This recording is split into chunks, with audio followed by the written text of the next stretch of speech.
Too much caffeine is killing your morning wood. Now, I know how that sounds, but just let me get into this, bro. So, I know that, and before I say anything, I love coffee and caffeine, right? But there is a level of caffeine that is destroying your morning wood. And what do I mean by that? Well, caffeine is not good for sleep. Okay, there's many studies that show that if we have too much caffeine, it disrupts sleep. Now, how do you know this? Well, caffeine itself has a half-life of 6 hours, which means if you have a cup of coffee, it's like 150 milligrams, and you have it at 10 a.m., okay? Standard time to have a cup of coffee. 6 hours later, half of the caffeine content is gone.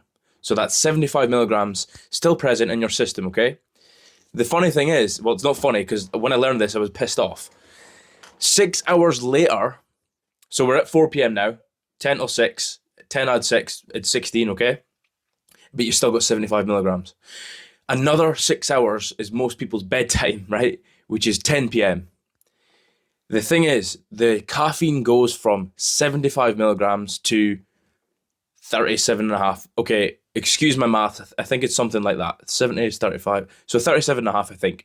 That means when you go to bed, you're actually trying to sleep with 37.5 milligrams of caffeine running through your brain. Now, here's where it gets annoying. That would be more manageable, not ideal, if it was actually 37.5. But most people are drinking 3, 4, 5, 600 milligrams of caffeine a day. And I was doing this not too long ago. And what that does is it destroys your ability to get quality, rapid eye movement sleep. So it's not just about sleeping, it's about getting that REM sleep, okay?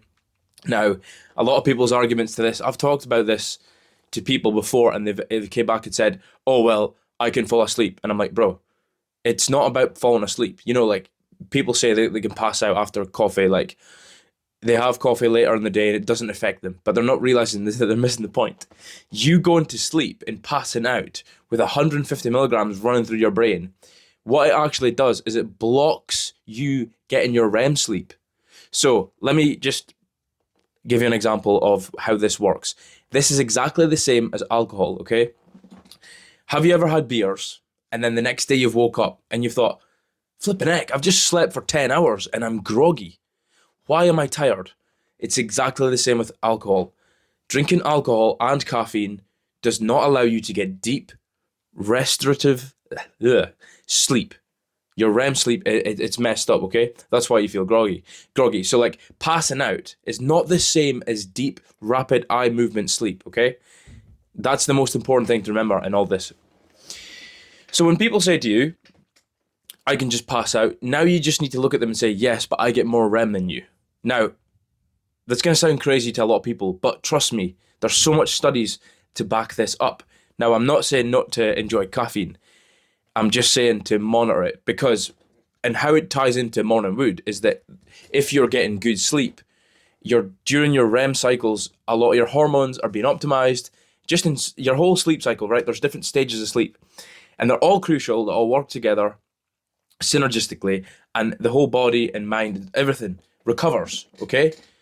But when you mess that up with caffeine, it disrupts your sleep. And it means that you're not getting the proper hormone regulation at night. That's what we need. That's where the concept of morning wood comes from. Because your testosterone's regenerated during your sleep. We as men, we operate in a 24-hour cycle, hormone cycle, okay? It's peaked in the morning, hence morning wood, and then it dips down. Okay, you're most like energetic in the morning. Let's go get it. Let's go for it.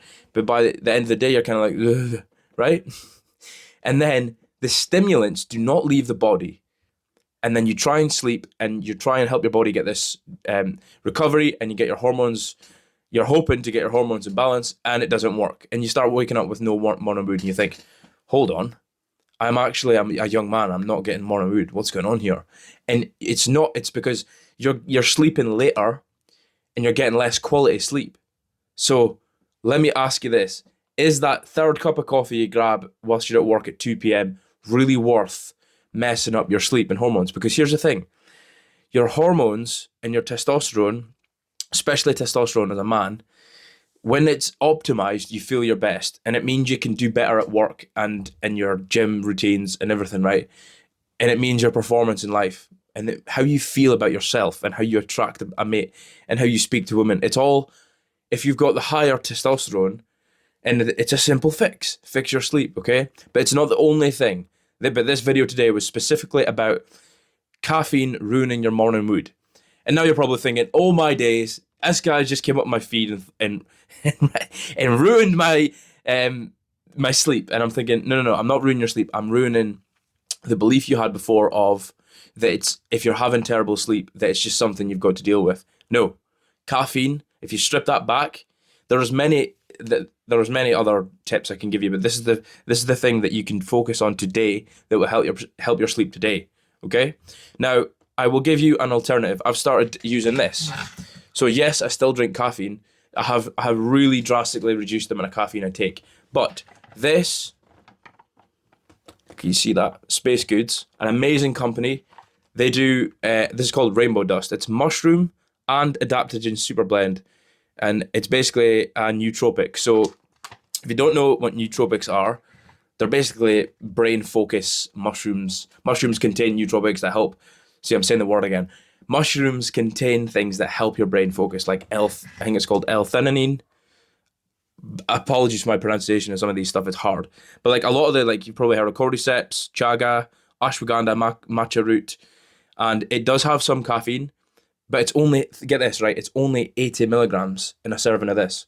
So essentially, I've taken my caffeine content down from like 2 cappuccinos. In fact, before I had this, right, it was 3 cappuccinos a day. And that's just ridiculous. That's like maybe 450 milligrams roughly, because I'm going to a decent coffee shop and I'm getting it, and I'll have coffee at home. So it's like it's probably 400 or 500 milligrams of caffeine. Now, I've reduced it to 80 milligrams in the morning and then 1 small coffee if I need it later on, but not too later. I'm talking like still in the morning. Now, that's a drastic reduction.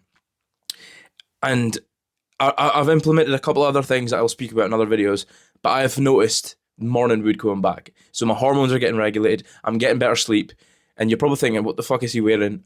That's also part of getting good sleep. But this video was just to tell you on how caffeine is ruining your morning mood. So I hate to break it to you lads, but this modern world has got so much things that attack us, attack our health, our vitality, and everything, right?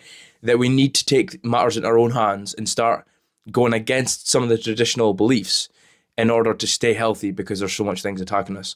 So I hope that helped. Bro, reduce your caffeine content, start drinking Space Goods, and you will thank me later.